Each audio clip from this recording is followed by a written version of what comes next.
40s.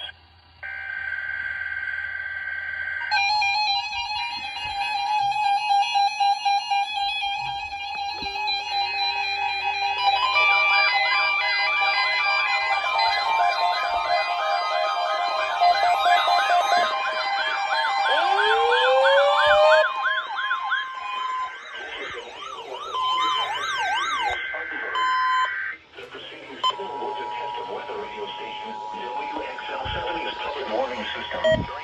During potentially dangerous weather situations, specially built receivers can be automatically activated to warn of an impending hazard. Tests of the signal and receiver's performance are normally conducted between 11 a.m. and noon each Wednesday. If there had been a threat of severe weather, the test would have been postponed until the next available good weather day.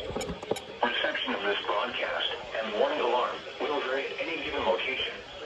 This variability, normally more noticeable at greater distances from the transmitter, can occur even though you are using a good quality receiver. Good receivers' performance are normally conducted between 11 a.m. and noon each Wednesday mornings.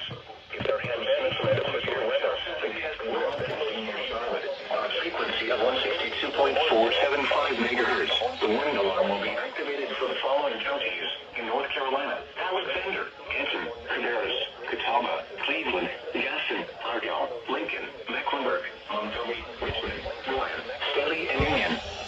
In South Carolina, Cherokee, and York.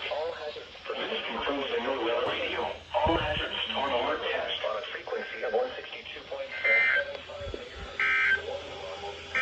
For the following counties in North Carolina: Alexander, Canton, Cabarrus, Catawba, Cleveland, Gaston, Argyle, Lincoln, Mecklenburg, Montgomery, Richmond, Rowan, Stanley, and Union. In South Carolina, Cherokee, and York.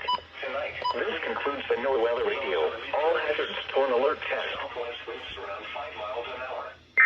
Thursday, sunny. Highs in the mid-60s.